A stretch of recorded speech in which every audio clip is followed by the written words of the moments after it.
ನನಗಾಗಿರೋ ಸಂತೋಷ ಖುಷಿಗೆ ನಾನು ಏನು ಎಕ್ಸ್ಪ್ರೆಸ್ ಮಾಡಿದ್ರು ಕಮ್ಮಿ ಅಂತ ಅನಿಸುತ್ತೆ.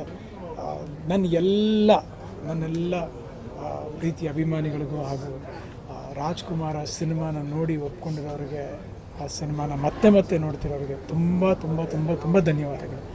ಇದನ್ನು ನನ್ನ ಜೀವನದಲ್ಲಿ ನಾನು ಯಾವತ್ತೂ ಮರೆಯಲ್ಲ. ಯಾಕೆಂದರೆ ಸಕ್ಸಸ್ ಬರುತ್ತೆ, ಇನ್ನೂ ದೊಡ್ಡ ಸಕ್ಸಸ್ ಬರುತ್ತೆ, ಹಿಟ್ಸ್ ಬರುತ್ತೆ, ಫೇಲ್ಯೂರ್ಸ್ ಬರುತ್ತೆ. ಎಲ್ಲದಕ್ಕಿಂತ ಹೆಚ್ಚಾಗಿ ರಾಜ್ಕುಮಾರ ಅಂತ ಇಟ್ಟಿರುವಂಥ ಒಂದು ಟೈಟ್ಲಲ್ಲಿ ಸಿನಿಮಾ ಸಕ್ಸಸ್ ಆಗಿರೋದು, ಅದರಲ್ಲಿ ನಾನು ಆ್ಯಕ್ಟ್ ಮಾಡಿರೋದಕ್ಕೆ ನನಗೆ ತುಂಬ ಹೆಮ್ಮೆ ಅನಿಸುತ್ತೆ, ತುಂಬ ಖುಷಿಯಾಗುತ್ತೆ. ಅದಕ್ಕೆ ಯಾವಾಗಲೇ ಹೇಳಿದಂಗೆ ಇದಕ್ಕೆ ಮುಖ್ಯವಾಗಿ ನನ್ನ ಪ್ರೊಡ್ಯೂಸರ್ ಹಾಗೂ ನನ್ನ ಡೈರೆಕ್ಟರ್ ಹಾಗೂ ಅವರ ಜೊತೆಗೆ ಇಡೀ ಸಿನಿಮಾಕ್ಕೆ ಕೆಲಸ ಮಾಡಿದಂಥ ಪ್ರತಿಯೊಬ್ಬ ಟೆಕ್ನಿಷಿಯನ್ಸ್ಗೂ ಥ್ಯಾಂಕ್ಸ್ ಹೇಳಲಿಕ್ಕೆ ಇಷ್ಟಪಡ್ತೀನಿ. ಸೊ ಈ ಸಿನಿಮಾ ಸಕ್ಸಸ್ ಆಗಿರೋದು ಕಾರಣ ಅವರೆಲ್ಲರೂ. ಹೌದು.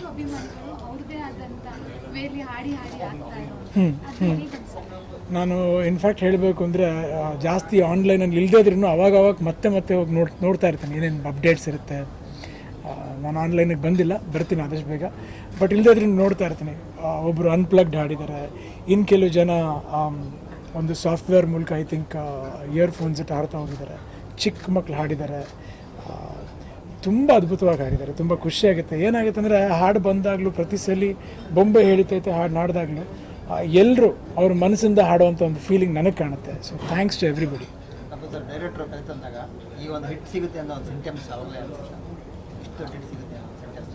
ಇಲ್ಲ, ಇಷ್ಟು ದೊಡ್ಡ ಹಿಟ್ಟು ಅಷ್ಟು ದೊಡ್ಡ ಹಿಟ್ಟು ಅನ್ನೋದಕ್ಕಿಂತ ಹೆಚ್ಚಾಗಿ ಒಂದು ಒಳ್ಳೆ ಸಿನಿಮಾ ಆಗುತ್ತೆ ಅಂತ ಒಂದು ನಂಬಿಕೆ ಖಂಡಿತವಾಗ್ಲೂ ಇತ್ತು.